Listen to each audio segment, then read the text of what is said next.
말씀 듣기 전에 한 번 더 기도하시겠습니다.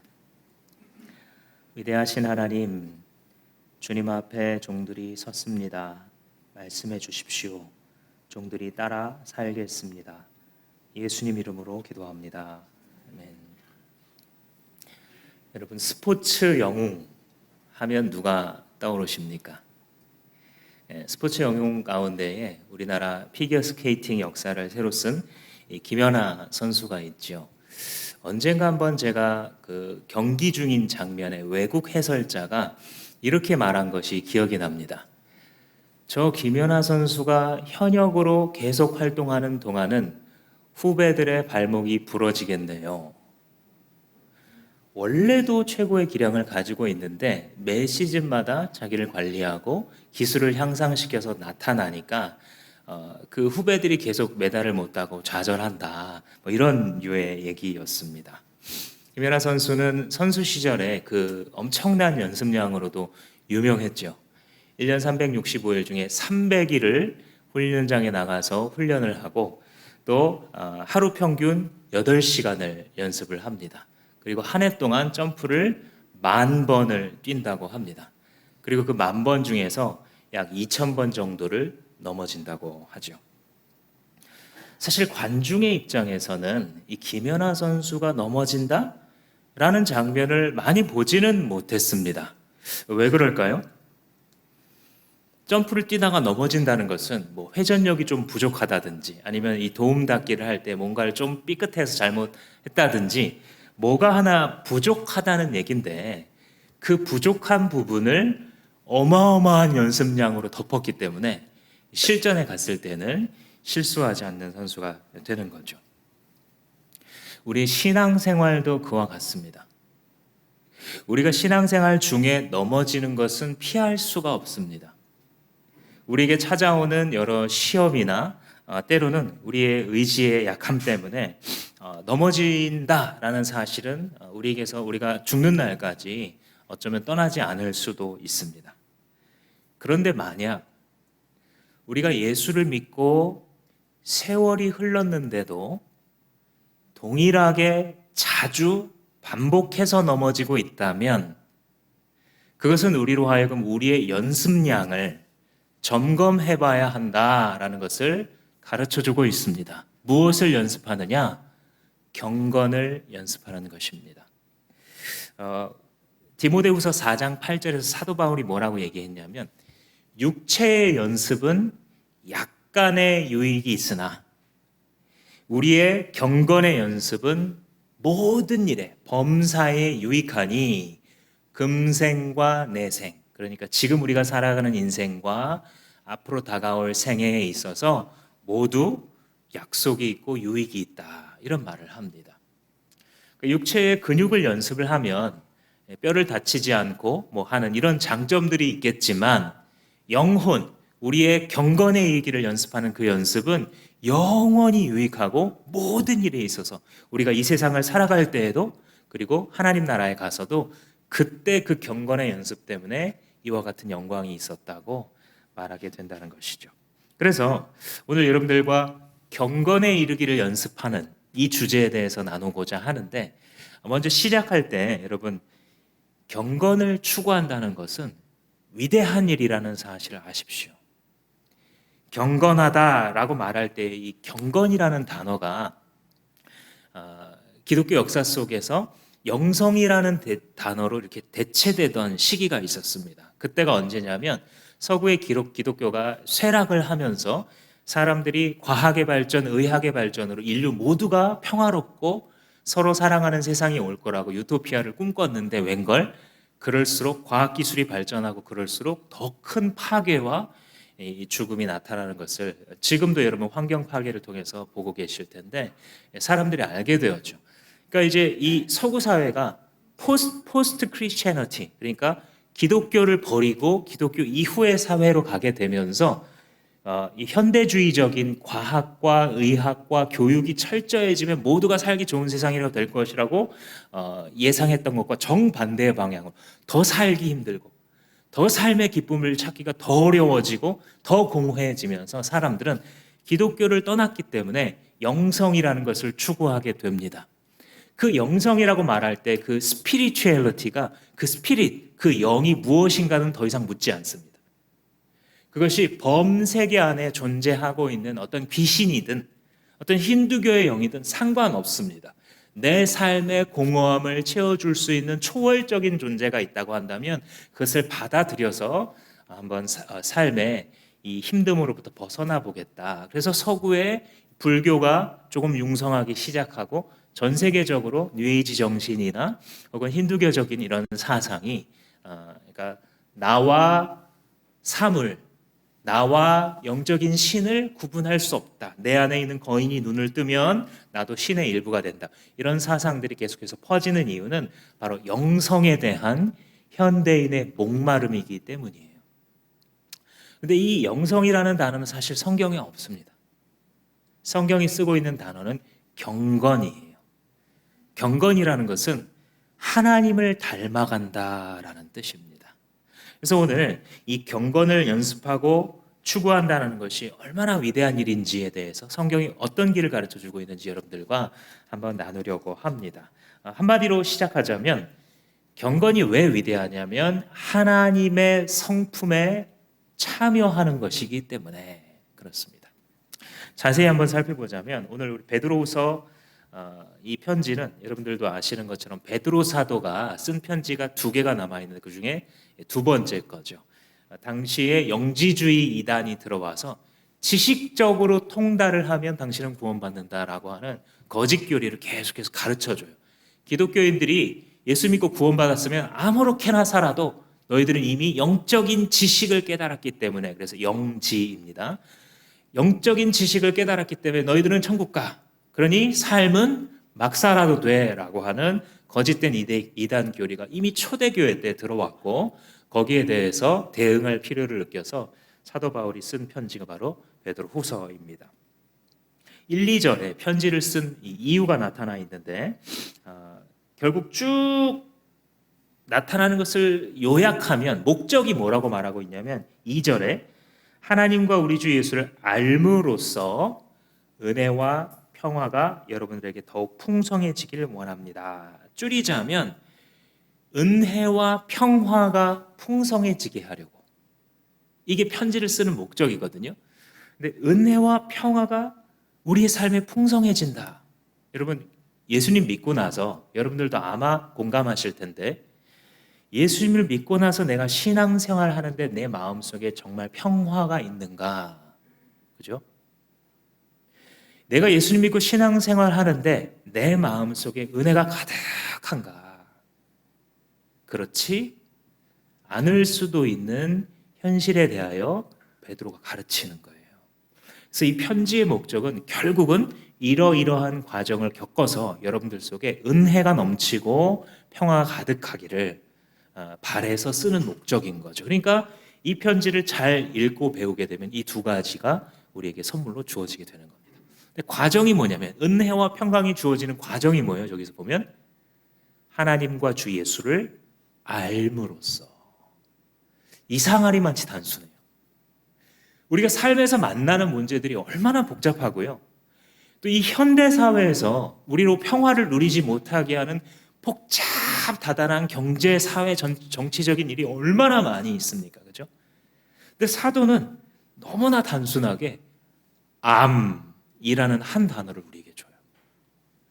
너희들이 예수 그리스도를 알므로써 평화와 은혜가 풍성하게 넘치게 될 것이다 라고 얘기하죠.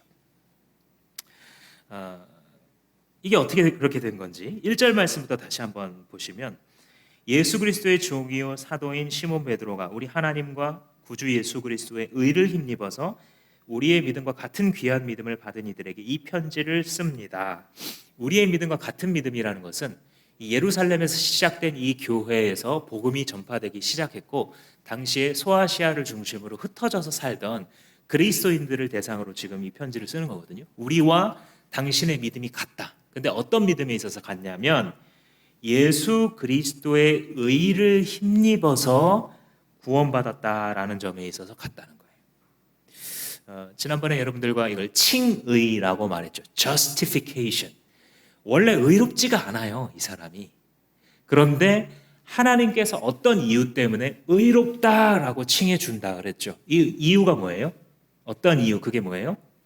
예수 그리스도께서 우리가 받아야 될 죄에 대한 합당한 대가인 형벌을 대신 받으셨기 때문에 그분과 한 몸이 되어 있는 자들도 예수님과 동일하게 무죄다, 의롭다 하는 선언을 받는다는 거죠.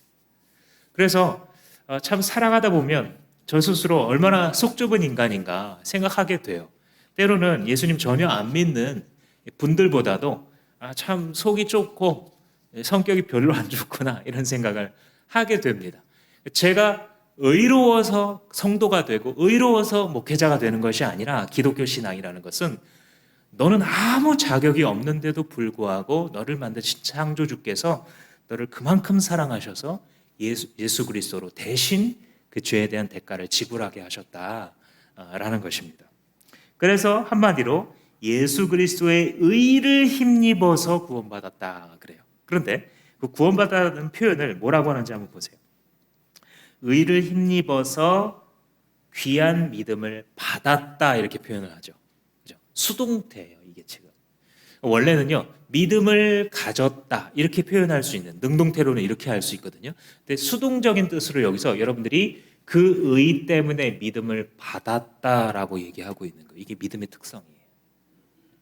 여기 계신 분들도 저도 기억하는데 처음 예수 믿겠다고 결단한 그 순간이 있었잖아요. 그래, 나도 한번 믿어봐야지 하고 결단한 순간이 있어요. 그로부터 수십 년이 흘러도요, 그 순간만큼 귀한 순간은 없어요, 사실. 나도 저 말이 사실이었으면 좋겠고 나도 그래서 그 하나님을 믿어보고 싶다 하고 믿었던 그 순간 너무너무 귀해요. 그래서 내 결단이 맞거든요. 근데 이 동전을 뒤로 뒤집으면 그 믿음 뒤에 누가 있냐면 주님의 은혜가 있는 거예요. 믿음이 내가 결단한 것도 맞지만 뒤집어 보면 그 결단조차도 가능하도록 마음을 준비시켜 주신 분이 하나님이시다라는 고백이에요. 그게 여기 담겨 있는 겁니다. 이와 같은 귀한 믿음을 받은 사람들, 그게 여러분들 성도들입니다. 베드로는 이야기하는 것입니다.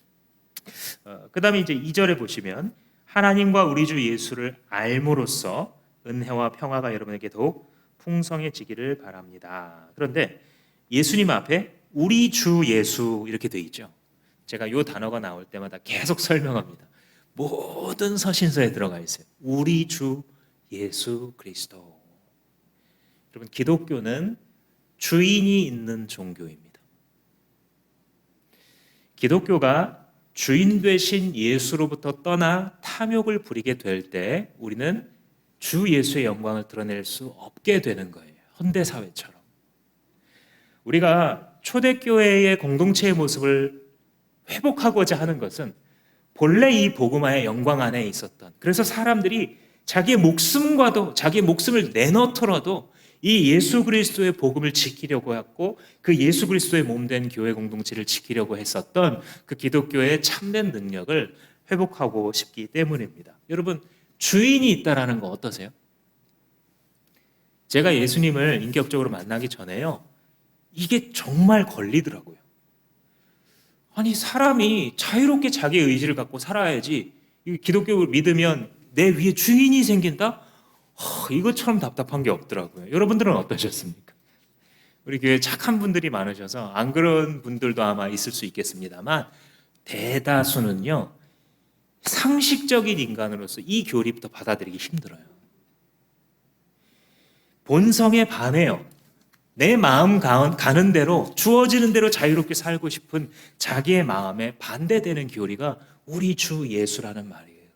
그런데 신기하게도 예수님을 인격적으로 만난 사람들은 어떤 고백을 하게 되냐면 주 예수여 라는 고백 속에서 기쁨이 흘러넘쳐요. 이게 신비입니다. 그냥 상식적으로 합리적으로 살아가는 인간에게는 본성적으로 누군가 주인이 있다, 이게 너무 싫은데 예수님이 어떤 분이신지 알고 나니까 내 주 예수님 말씀하세요. 내가 오늘도 예수님의 길을 따라서 살겠습니다 라고 말하는 이 고백에 감동이 된다니까요. 왜 그러냐면 그 예수님이 자신의 마음을 품으라고 우리에게 가르쳐 주시기 때문에 그 예수님의 마음을 묵상할수록 나 자신이 너무나 대견한 거예요. 그게 바로 예수 믿는 삶의 길이죠. 그렇게 살아가게 되면 2절 말씀 끝에 결국은 은혜와 평화가 여러분들에게 풍성해진다라는 거죠. 주인 예수를 모셨는데 답답해지는 것이 아니라 삶이 풍성해진다, 이런 말을 하고 있어요. 근데 이 삶이라는 것은, 이 풍성이라는 것은 왜 오는 거냐면요, 순종에서 오는 거예요. 우리 주 예수잖아요. 많은 크리스찬들이 사실 삶이 풍성하지 않은 이유가 더 자기의 마음껏 못 살아서 그런 게 아니에요. 예수 마음대로 살지 못해서 그런 거예요. 사실 여기에 달려 있어요. 우리 신앙생활의 생명력을 경험하는 것은 우리 주 예수여라는 그 고백이 정말 내 것이 될 수 있느냐에 달려 있습니다. 그래서 예수를 만난 사람들은 이분께 순종하는 것이 너무나 큰 기쁨이 되고, 예수님께 순종하다가 왼쪽 뺨을 맞았는데 복수하지 않고 오른쪽 뺨을 왜냐하면 이 사람이 아직 예수를 알지 못하고 미성숙한 사람인 것을 아니까 복수하지 않는 그 자체로 하나님 앞에서 영광을 갖게 되는 거죠. 그런데 예수 그리스도를 알므로써 이런 풍성함이 주어지게 되는데, 여러분, 이 편지를 받는 대상이 이미 성도예요, 아니에요? 이미 성도죠. 이미 예수를 믿은 사람인데 예수를 알아라, 이렇게 얘기를 하고 있어요. 여기에 지금 이제 비밀이 있는 겁니다. 우리의 신앙생활에서 일어날 수 있는 모든 일들 중에서 가장 신나는 일이요, 주님을 아는 거예요. 우리가 신앙생활하면서 좋은 사람들끼리 교회에 모여가지고 알아가는 거 멋지고 좋은 일입니다. 그리고 우리가 헌금을 모아서 어려운 사람을 돕기도 하고 구제하는 훌륭한 일이 맞아요. 그런데 그런 것들과 하나님을 알아가는 지식과는 비교도 할 수 없어요. 만약에 우리가 하나님을 아는 지식이 없잖아요. 이런 마음의 진심은 오래가지 않아요. 사람의 마음은 부패해 있거든요. 반대로 주님을 아는 지식이 참된 지식 위에 올라가기 시작하잖아요. 우리 안에서 이 예수님의 성품이 나오기 시작합니다. 안다라고 하는 게 이 베드로서에서 계속 반복되거든요. 안다, 지식, 그리스도를 알아가라, 닮아가라, 계속 이 말을 하는데, 여러분 그런 설명 들어보셨죠? 한두 번 정도 아마 히브리적인 알의 개념, 지식이라는 게 뭘 얘기하느냐, 이런 설명 아마 들어보셨을 겁니다. 예를 들어서 저는 김연아 선수에 대해서 잘 알아요. 나이가 우리 나이로 33세이고요. 이분이 그 여자 피겨 스케이팅 그 싱글 부문 역사상 최초로, 세계 최초로 4개의 세계 그 대회를 제패한 그랜드슬램을 달성한 선수입니다. 2014년도까지, 은퇴하기 직전까지 자기가 참가했던 모든 국제 대회에서 메달을 땄던 피겨 100년 역사상 최초의 선수예요. 그리고 이제 나이가 차서 어떤 구제 사역 열심히 하던 목사님 아들과 결혼하려고 하고 있다. 제가 비교적 잘 알고 있습니다. 근데 개인적으로는 저는 그분을 아는데 그분은 저를 전혀 모르죠. 그가 내 삶과 상관이 없어요, 사실. 엄밀히 따지자면 그가 있건 없건 내 삶에 큰 지장을 주지 않습니다. 이걸 일컬어서 정보적 지식이라고 말해요. 정보로서 알고 있는 거지 그 알미 내 인격과 삶에는 전혀 영향을 주지 않는 거죠. 여러분, 기독교인들의 수가 늘어난다고 해서 사회가 완전히 변화되지 않을 수도 있는 이유를 아시겠죠? 많은 사람들은 자기 스스로를 기독교인이라고 부르지만, 그래서 예수가 하나님의 아들이시고 십자가에 달려서 죽으셨고 그를 믿으면 천국에 가고 정보가 틀린 것은 아닌데, 성경이 말하는 알미라는 것은 정보로서의 지식에 머무르는 것이 아니라 그분을 인격적으로 사귀어가면서 그분을 알아가는 것이 내 인생에 영향을 주는 경험으로서의 지식을 말하는 것입니다. 마리아가 수태고지를 받고 나서 너를 통해서 하나님 메시아가 태어나게 될 거다. 너가 그를 잉태하게 될 거다. 이 고지를 받고 나서 대답을 그렇게 하잖아요. 내가 남자를 알지 못하는데 어떻게 그렇게 잉태하고 그런 일이 생길 수 있겠습니까? 되묻잖아요. 그때 남자를 안다라는 표현을 하죠. 그게 뭐냐면 사귀고 교제하고 부부로서는 결합까지 하게 되는 이 전인격적인 만남을 알미다라고 얘기를 해요. 그러니까 여기서 우리가 하나님과 주 예수 그리스도를 안다면 너희들의 삶에 은혜와 평화가 넘치게 될 것이다 라고 했을 때 그 지식이라는 것은 정보로서의 지식을 말하는 게 아니에요. 여러분, 우리 크리스찬들은 정신 차려야 돼요. 그런 지식들을 우쭈쭈 해주고 크리스찬인 것처럼 불러주고 그냥 서로 불편하지 않게 만들었던 종교적 사교 집단으로서의 길을 그쳐야 돼요.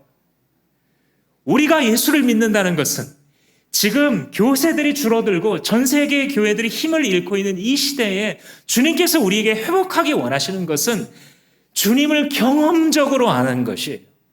그분을 주인으로서 아는 거예요. 그분의 길을 우리에게 생명 주시려고 자기의 생명을 던지셨기 때문에 우리도 생명을 던져 이 예수 그리스도를 알아가는 길을 우리는 회복해야 합니다. 이것이 시대적인 교회의 소명입니다. 그래서 예수를 안다라고 하는 것은 예수님을 만나고 예수님을 사귀고 그분의 말씀을 정말 맛있는 음식 먹는 것처럼 먹으려고 사모하고 그걸 깨달아졌을 때 그분을 따라가 보고 그분을 따라가다가 고생도 해보고 사람들에게 무언도 당해보고 자꾸 예수를 따라가니까 예수가 묻어서 예수의 영향력이 내가 말하고 내가 사고하는 방식 속에서 내가 대응하고 행동하는 방식 속에서 자꾸 풍겨나는 것. 그래서 내 주변에 있는 사람들이 막 갑자기 뭐 감동하고 뭐 그런 것까지는 아니어도 저 사람이 정말 종교인이긴 한가 보다. 저 사람은 정말 교회 다니는 사람이긴 한가 보다 정도가 풍겨질 수 있는 삶을 우리는 살아가야 합니다. 여러분, 이것이 우리 신앙생활에 대한 묘사였으면 좋겠습니다.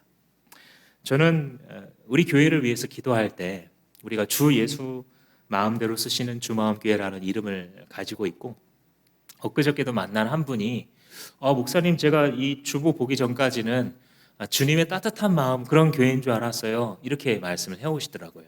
근데 그러면서 이런 분들이 꼭 하는 말씀이 있어요. 너무 좋은데요? 주 예수 마음대로 움직여지는 그런 교회는 어떤 모습일지 신자나 비신자나 다 기대감을 갖고 있어요. 제가 우리 교회가 세워졌을 때 그리고 계속해서 뭐 지금도 우리 성도님들이 늘어나고 있는데 단 한 번도 하나님 우리 교회가 커지게 해주세요라고 기도한 적이 없어요. 물론 목회자는 모두 그 욕심을 갖고 있는 게 사실이거든요. 내가 유명하고 큰 몇만 명을 헤아리는 그런 교회 목사가 되고 싶다. 없다면 거짓말일 것 같아요. 근데 그것을 억누르고 싶은 마음이 뭐냐면 그래서 뭐 했는데 하나님이 우리 조국의 교회에 몇만 명을 헤아리는 교회들을 주어서 뭐 했는데 그거 가지고 주 예수께서 꿈꾸셨던 교회가 구현되었을 때 예수가 나타나기 시작하고 예수를 인격적으로 사귀는 것이 너무 좋아서 그것을 서로 목장에서 모여서 나누고 내가 어떻게 예수님을 만나고 이번 한 주 동안 살면서 어떤 일이 있었는데 그중에 어떻게 내가 믿음을 붙잡고 살려고 노력을 했는지 이런 것들이 나누어지고 그것이 너무나 놀라운 대화라서 여기에 방문해본 VIP들이 불신자들이 정말 그 예수를 꿈꾸게 되는 예수쟁이들이 얘기하는 예수님과 예수님의 나라가 사실이었으면 좋겠다. 나는 안 믿어지지만 그게 사실이었으면 좋겠다 라고 말하게 되는 그런 교회를 꿈꾸는 거죠. 저는 기도하기를 우리 교회에 다니시는 모든 주마음교회 성도들에 대한 묘사가 이들은 예수를 알기를 사모하는 자들이다. 그들은 예수 그리스도를 따르는데 목숨을 내어놓은 자들이다 라는 평을 받는 그런 교회가 되기를 기도합니다. 3절 말씀에 보시면 이 알에 대한 주제를 이제 끌어가잖아요. 하나님께서는 우리가 그를 알므로 말미암아 생명과 경건에 이르게 하는 것을 우리에게 주셨다라고 해요. 여기서 생명과 경건에 이르게 하는 것을 주셨대요. 그러니까 그러니까 주님을 알았을 때, 주님을 경험적으로 사귀면서 아는 지식을 갖게 되었을 때 우리에게 두 가지가 주어졌다는 거예요. 하나는 생명, 다른 하나는 경건입니다. 그런데 생명을 주셨다라는 말은 그 이전에는 생명이 있었단 말이에요? 없었단 말이에요? 없었단 말을 하고 있는 거예요. 이게 예수님을 처음 믿을 때 되게 신기한 어법입니다. 너희들에게 생명을 주셨다. 1절에 제가 데드맨 워킹이라는 개념을 한번 나눴었잖아요. 미국의 사형수가 언제 죽을지 미리 일정을 말해주지 않습니다. 그런데 아침에 그 당일날 아침에 자 이제 나오세요 하면 이제 그게 그의 마지막입니다. 그래서 단두대로 혹은 교수형을 하는 곳으로 끌어가기 전까지 그의 감방에서 문을 열고 끌어낸 다음에 앞서가는 간수가 말하죠. Dead man walking. 죽은 자가 걸어간다는 거예요. 무슨 뜻인지 이해가 되죠? 지금 단 몇 분만 남아있지 사실 이 사람이 이미 죽은 목숨이다 이거죠. Dead man walking. 주님께서 우리에게 생명을 주셨다는 것은 우리가 예수 바깥에 있을 때 우리를 지으신 창조주와 전혀 연관없는 삶을 살아가고 있을 때에 삶이라는 것은 있지만 정말 그 생명을 누리면서 살아가는 존재가 아니었다는 거예요. 마치 데드맨 워킹처럼 죽은 시체가 걸어 다니듯이 영혼 없이 그렇게 살아갔다는 것이죠. 목적 없이 참된 갈증의 해소 없이 그렇게 살아갔다는 것이죠. 그러니까 예수님께서 우리에게 주신 것은 생명을 주셨고 우리가 그걸 받았다라는 거죠. 그래서 생명, 다른 하나는 경건, 경건을 우리에게 주셨다라는 것입니다. 아까 말한 것처럼 경건이라는 게 뭐라고요? 하나님을 닮는 것. 이게 하나님이 됐던 혹은 영매가 만나는 뭐 그게 귀신이 됐던 뭐 조상신이 됐던 그것은 상관없이 초월적인 어떤 영을 만나기 원하는 영성이 아니라 경건. 초월자이시요 창조자이시요 전능자이신 거룩하신 하나님을 닮아가는 것. 이 경건의 개념보다 우리를 숙연하게 만드는 것이 없어요. 너무나 귀한 거예요. 하나님을 닮아간다라는 것이. 예수 믿는 목적이 사실 이거예요. 예수 믿는 목적이 생명이라면요, 거기서 기독교 성경의 절반은 그냥 없어져야 돼요. 현대 기독교인들은 마치 이 뒤에 경건이 없는 것처럼 살아가요. 내가 구원받게 되었다. 그러므로 끝이다. 그게 바로 이 베드로후서의 배경이라니까요. 그러니까 천국 가는 이 열차 티켓 받았으니까 뭐 이제는 마음대로 살아도 되지. 내가 어떻게 살아도 예수님 믿으면 구원받는다며. 아무리 강도도 아무리 나쁜 짓 해도 나중에 용서만 구하면 다 구원받는 거 아니야? 그런 식으로 복음을 곡해해서 자기의 마음대로 살아가는 영지주의자들이 바로 이 베드로후서의 교회를 흔들었던 거짓 교사들이었던 거죠. 그런데 이 생명만이 아니라 경건이 목적이에요. 예수를 알아가고 그분을 닮아가는 것. 그래서 우리가 주일날 이렇게 모일 때마다 기억해야 되는 것이 두 가지예요. 생명과 경건을 주시려고 예수님이 이 땅에 오신 거구나. 우리가 주님 안에서 생명을 받은 이유는 경건을 위함이구나. 하나님을 닮아가기 위함이구나. 여러분, 이 부르심이라는 것은 정말 놀랍고 귀한 거예요. 3절 하반절에 이걸 이렇게 표현하는데요. 하나님은 우리를 부르셔서 그의 영광과 덕을 누리게 해주신 분이십니다. 이런 말을 해요. 영광과 덕을 누리고 인조이하라고 우리를 불렀다는 거예요. 영광이라는 것은 뭐냐면요, 하나님의 하나님 되심이 드러나는 거예요. 홍해 바다가 갈라질 때 사람들로서는 말이 안 되죠, 당연히. 그러니까 어떻게 사람이 이걸 가를 수가 있는가? 이거는 창조주 외에 이 자연 법칙이라는 것을 고안해낸 분이 아니라면 이 자연 법칙을 깨트리는 일도 행할 수 없겠구나. 하나님의 하나님 되심이 드러나는 거예요. 그래서 성경에서는 하나님의 영광 이렇게 표현을 하게 되는 거죠. 창조주요 전능자로서의 자기 자신 되심을 드러내는 순간이 바로 하나님의 영광이고요. 덕이라는 것은 무엇이냐면 그가 얼마나 아름다운 분인지가 드러나는 거예요. 여기서 덕이라고 된 이 헬라어 단어가 아레테라는 단어인데요. 이 아레타라는 단어는 탁월함을 얘기할 때 쓰는 단어예요. 도토리가 10개가 있어요. 다 뭐 고만고만한데 그 중에 하나가 비정상적으로 커요. 막 두세 배 큰 거예요. 이걸 일컬어서 눈에 띄고 탁월하다라고 불러요. 인간들의 존재가 있었을 때에 하나님의 임재가 예수 가운데 주어지면 탁월함이 드러나요. 야, 너 하나님이 어떤 분이시길래 그걸 참니? 주변에서 궁금해지는 거예요. 뛰어나 보이는 거예요. 일반 사람들 중에 튀어나오고 탁월해 보이는 거예요. 이게 바로 하나님의 덕이 우리에게 드러났을 때입니다. 근데 이 3절의 취지는 영광과 덕을 누리게 하시려고 예수님께서 우리를 부르셨다, 이렇게 표현하잖아요. 이게 어떤 것과 같냐면, 제가 어렸을 때 아버지가 아마 광화문 쪽인가 이렇게 불러서 제 초등학생 때 뷔페를 한번 사주신 적이 있어요. 아마 그때가 처음이었던 것 같아요. 지금이야 너무 음식이 흔하고 그러니까 뷔페 별로야, 단품 맛있게 하는 집이 더 좋아, 뭐 이런 게 이제 퍼져 있지만, 뭐 기억해 보시면 80년대 90년대 뷔페 음식이라는 거 굉장히 고급이었죠. 그때 돈으로 아마 한 4,000원쯤 했던 것 같은데, 제가 이제 아버지가 불러서 이제 회사 근처에 그 뷔페 집에 들어가는데 음식이 여기서부터 저기 보이지 않는 데까지 쫙 늘어져 있는 거예요. 그래서 몸이 갑자기 전율하기 시작했어요. 내가 이걸 다 먹을 수 있나, 정말? 다 하나씩 다 먹어봐도 되나? 이게 막 흥분이 되는 거예요. 그때 이 몸이 살짝 떨렸던 그 느낌이 지금도 기억이 납니다.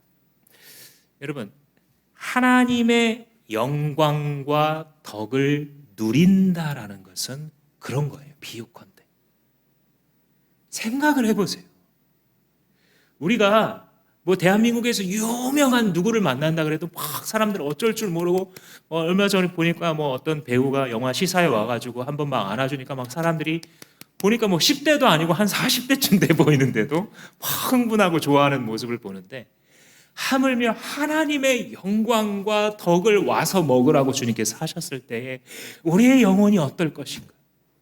우리가 주님을 몰라서 그렇지, 우리가 주님을 경험해보지 않아서 그렇지, 창조주 전능자의 영광과 덕을 와서 먹으라고 누리게 하셨을 때 우리의 영혼이 얼마나 기뻐 뛰놀며 그 안에 즐거워하며 전율할 것인지 우리는 알지 못하는 거예요. 하나님께서는 우리의 영혼을 만족시키는 우리의 음식이 되시기도 해요. 성경이 그렇게 표현을 하죠. 주님이 우리의 참된 양식이 되신다라는 거예요. 4절에 보시면, 그는 이 영광과 덕으로 귀중하고 위대한 약속을 우리에게 주셨습니다. 이 영광과 덕으로 우리에게 약속하셨다는 거예요. 우리를 구원하시겠다고. 근데 그걸 어떻게 표현하냐면, 하반절에 4절 하반절에 이 약속들로 말미암아 여러분이 세상에서 정욕 때문에 부패하는 사람이 되는 것이 아니라, 이렇게 표현을 해요. 그러니까 구원을 설명하면서 세상에서 자기의 욕심대로 살다가 부패하는 자리, 이렇게 표현하는 거예요. 예수 믿기 전에 생각을 해보면 이게 딱 맞아요. 온 삶의 자리에서 부패 냄새가 나지 않는 곳이 없어요. 모든 사회 곳곳에서 썩은 냄새가 진동하지 않는 곳이 없어요. 얼마 전에, 몇 주 전에 그 이천의 한 병원에서 화재가 나서 환자들이 죽었는데 간호사 한 분도 같이 돌아가신, 이게 이제 뉴스가 됐죠. 아마도 그러니까 투석하시는 분들이니까 쉽게 대피를 못한 데다가 이 간호사 한 분이 환자들 대피시키려고 같이 있다가 같이 질식을 해서 충분히 도망치실 수 있었는데도 죽었다, 이러면서 막 뉴스가 났죠. 근데 이제 며칠 지나고 나서 이제 분석 기사들이 나오잖아요. 스프링클러가 없었다는 거예요, 병원인데. 아니 도대체 왜 병원에 화재를 대비 안 한 이런 게 있을 수가 있겠는가, 막 사람들이 화가 났어요. 가만히 따져보니까 법적으로 이 사업장은 생활근린시설인데 뭐 몇 평 이하고, 그래서 안 달아도 합법이라는 거예요. 사람들이 화가 났죠. 그럼 이런 곳에서 계속 화재가 나서 사람들 죽고 이래도 괜찮은 거냐? 도대체 법을 만드는 사람들은 뭐 하고 있는 거냐? 또 한편에서는 그럼 병원장은 그 합법이어서 괜찮으면 안 달고도 괜찮은 거냐? 이게 병원인데. 그래서 누가 잘못했냐느니 제도가 잘못이니 국가가 잘못이니 뭐 이렇게 하고 있어요. 뭐가 됐든 간에 우리의 삶의 자리에서는 부패한 냄새로 진동하는 것이고, 이것은 다름 아닌 죽음의 냄새예요. 한쪽에서는 사람들이 사람이 먼저인 사람다운 세상을 만들어보자, 옳소, 공정과 상식이 통하는 자유로운 세상을 만들어보자. 옳소. 정의로운 세상을 만들어보자. 옳소. 각자 자기들의 마음에 필이 오는 대로 주장하기도 하고 추종하기도 하지만 그런 것으로는 사람이 썩어 부패하는 죽음의 자리에서 건질 수가 없다. 이것이 주님의 말씀이에요. 그 자리에서 건지실 수 있는 분은 오직 누구? 우리를 지으시고 우리를 구원하신 예수 그리스도밖에 없다라는 것입니다. 그런데 주님께서 우리를 정욕 때문에 부패할 수밖에 없는 그 자리에서 건져주셔서 끝나는 게 아니라 그 다음에 4절 끝에 핵심적인 어구가 나오죠. 하나님의 성품에 참여하는 사람이 되게 하려고. 정말 너무나 영광스러운 말이에요. 제가 아마 중학교 때 처음으로 성경을 한번 이렇게 읽으면서 이 구절을 읽을 때 이 뜻이 잘 이해가 안 됐어요. 단어는 알겠는데 이 전체 뜻이 뭔지 잘 모르겠더라고요. 예전에 개역개정 성경으로는 신의 성품에 참여하게 하심이라 이렇게 되어 있었거든요. 신의 성품에 참여한다. 알 듯하면서 모르겠는. 근데 모르겠는데도 이게 너무나 신비하게 들리는 거예요. 하나님의 성품에 참여한다. 제가 얼마 전에 한 어린이 수영장을 야외 수영장을 지나갈 일이 있었어요. 캠핑도 하고 한쪽에서 수영도 하고 했는데 제가 그냥 이제 지나치면서 봤는데 아이들이 이제 아침 한 11시쯤 됐는지 막 떠들썩하면서 막 수영복 입고 남자 아이들은 무슨 스노클링 이런 것도 하고 튜브 끼고 막 제잘제잘 하는 거예요. 그래서 이렇게 보니까 아직 물에 들어가지도 않았어요. 저쪽 그 물 가에 있는데 그렇게 좋아하고 막 소리 빽빽 지르고 멀리까지 막 들리게 즐거워하고 그러고 있는 거예요. 그래서 그런 생각이 들더라고요. 쟤네들이 물속에 들어가면 더 재밌을 텐데 들어가서 막 헤엄도 치고 튜브 타고 서로 장난도 치고 물속에 들어가서 잠수도 해보고 얼마나 재밌을까.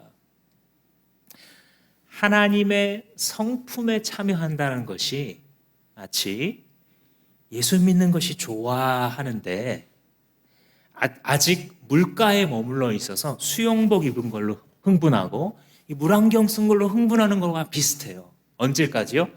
하나님의 성품을 닮아가고 그 성품에 참여하는 것의 맛을 보기 전까지. 앞으로는 더 재미있는 거예요. 신앙생활을 아까 생명과 경건을 주시려고 예수님 오셨다 그랬잖아요. 많은 사람들이 여기에 그쳐요. 물론 여기까지 오는 것도 되게 귀하죠. 예수 생명 받는 것도 귀해요. 많은 사람들이 예수를 닮아간다는 것을 경험하지 못하고 생명을 맞춰요. 이게 얼마나 더 귀중한 것인지. 주님을 알아가는 이 바다를 헤엄친다는 것이 얼마나 흥분되고 얼마나 기적을 체험하는 길이고 많은 사람들을 살릴 수 있는 길인지 여기에 대해서 체험하지 못하고 신앙생활하다 마친다니까요. 그러나 주님께서는 우리를 하나님의 성품에 참여하게 하시려고 부른 거예요. 아멘이십니까? 그냥 내가 구원받았으니까 오케이, 이제 내가 이 땅에서 살아갈 때 넓은 집 짓고 여기 그냥 또 성령으로 시작했는데 육체로 마치는 이런 길을 가는 게 아니라 성령으로 시작했으니까 경건의 길, 하나님을 닮아가 그의 성품에 참여하는 길로 부르심 받았다. 이게 하나님 사모하는 모든 영혼들을 흥분시키고 기대하게 만들어야 합니다. 우리의 삶의 목표는 결국은 이거예요. 하나님의 성품에 참여하는 것. 그분을 닮아가는 거죠. 주님이 얼마나 귀한 분이신지 이미 은혜를 다 받았기 때문에 그걸 따라가는 삶입니다. 그래서 이제 5절부터 나머지 11절까지의 말씀은 그걸 하나씩 예를 들어요. 하나님의 성품이 덕이다, 지식이다, 절제다. 오늘 이걸 다 자세히 나눌 수는 없습니다만 여러분들 한 주간 묵상하실 때에 여기서 말하고 있는 7가지 덕에 대해서 7가지 가치에 대해서 한번 묵상해 보셨으면 좋겠어요. 목장 모임 하실 때에도 이 중에 나한테 필요한 가치가 이거 같다고 이런 것들을 한번 좀 나눠 보셨으면 좋겠습니다. 오늘은 간단하게만 소개하고 마치도록 하겠습니다. 그래서 5절 말씀해 보시면 여러분 열성을 다하여 여러분의 믿음에다가 덕, 지식, 절제, 인내, 경계, 우애, 사랑 이 7가지를 더하라라고 얘기합니다.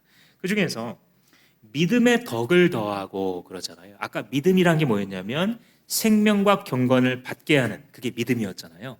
근데 그 믿음에다가 덕을 더하라는 말은 덕이 없는 믿음을 가지고 있는 사람이 있다 없다?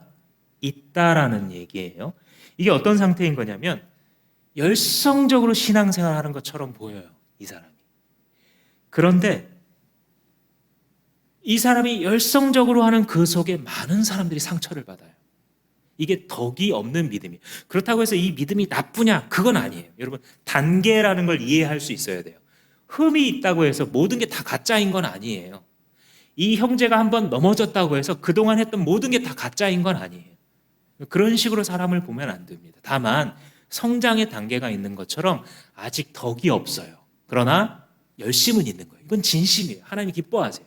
그런데 자기가 그 열심을 가지고 주님을 섬기거나 교회를 섬겼던 결과로 사람들이 떠나가는 거죠. 이런 일은 자주 벌어져요. 제가 어떤 교회 갔더니 저분 되게 훌륭해 보이지 않냐고 그랬더니 한 전도사님 저를 부르더니 목사님, 저 두 분 때문에 많은 분이 교회를 떠났습니다. 이렇게 얘기하시길 깜짝 놀랐어요. 알 수 없는 거죠. 1, 2년, 2, 3년을 같이 지내보기 전까지는 겉으로 보이는 신앙의 모습 보고 판단하기 때문에. 근데 그게 바로 뭐냐면 덕이 없는 믿음이에요. 제가 그렇게 살았더라고요. 생각해 보니까 주를 위해서 헌신한다 그래놓고 정말 많은 사람에게 상처를 주면서 살아왔더라고요.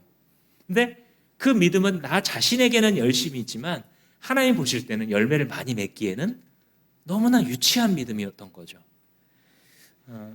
근데 시간이 흐르면서 제가 만난 분들 중에 가끔 이런 분들이 있어요. 이분과 대화를 하는데 마음이 차분해지는 그런 사람 만나보셨어요? 대화를 하는데 나도 뭔가 정화되는 것 같은 거예요.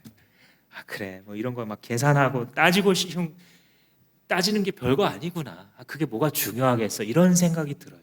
이게 뭐냐면 믿음을 덕이 둘러싸고 있는 신자의 모습이에요. 아, 나도 저렇게 신앙생활 했으면 좋겠다.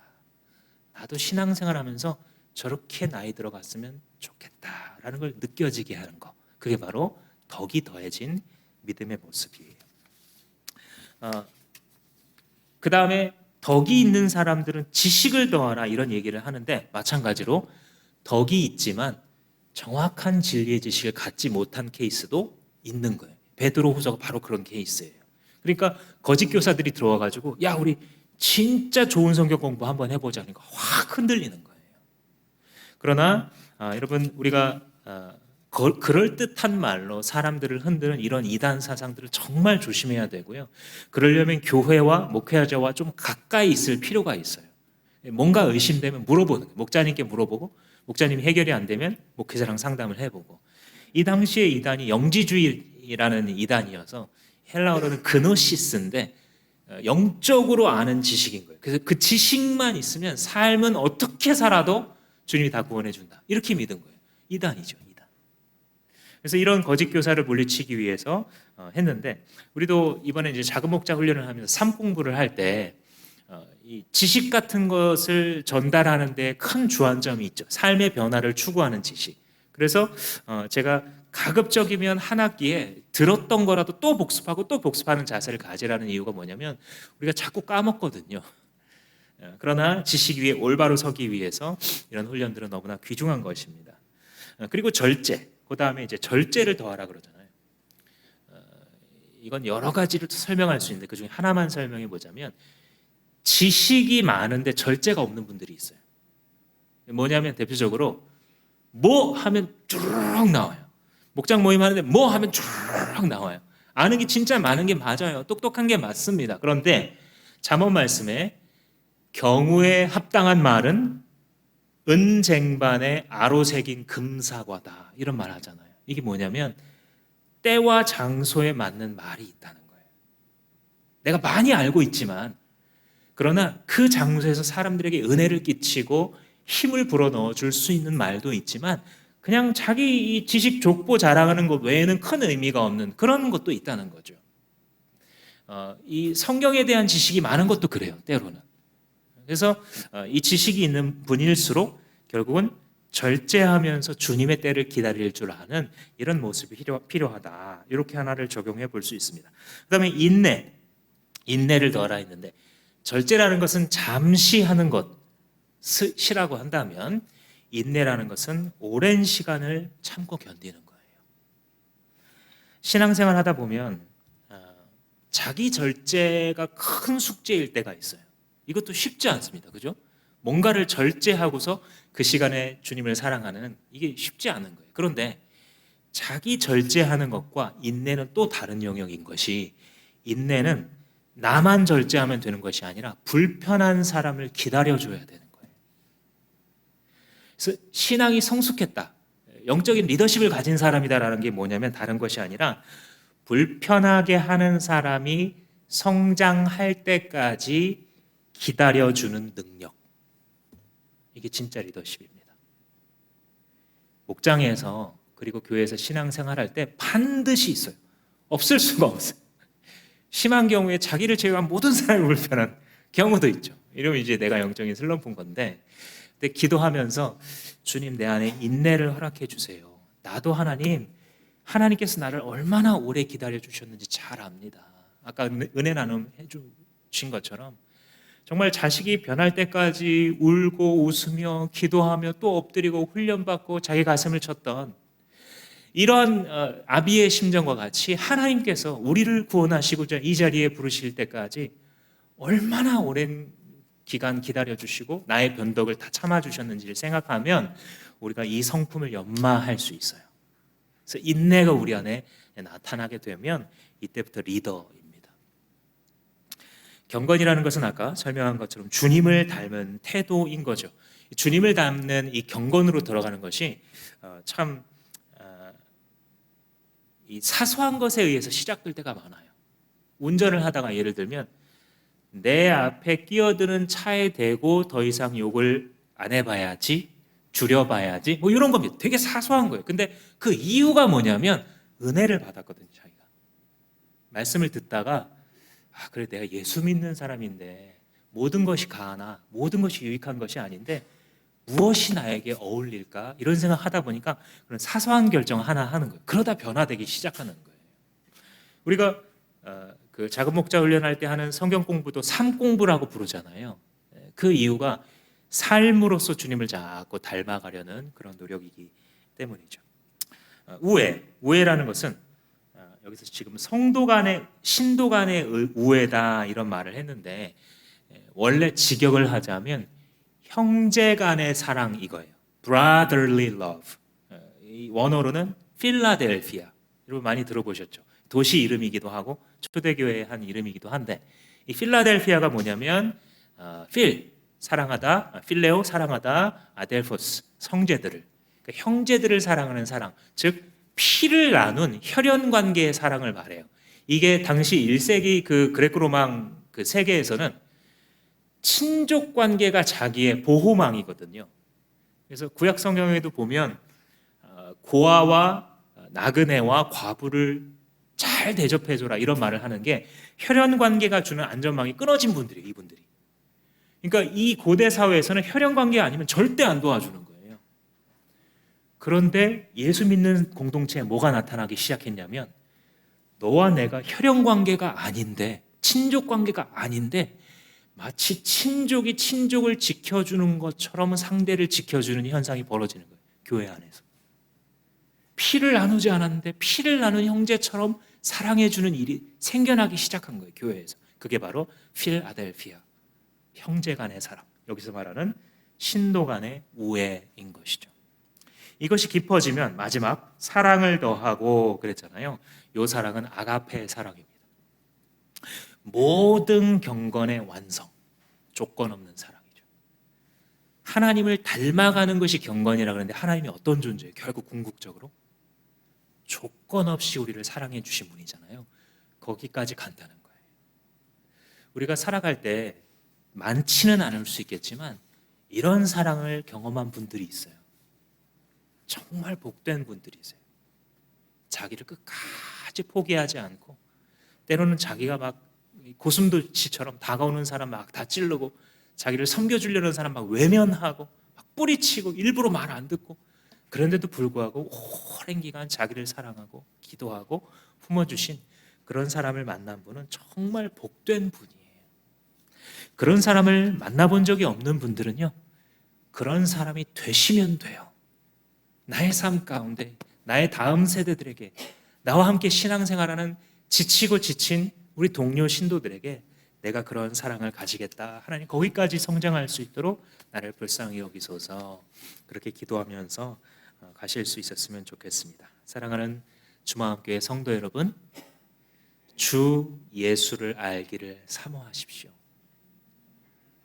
오랜 방황을 끝내시고 당신을 목숨보다 더 사랑하신 주인 예수 그리스도를 받아들이십시오.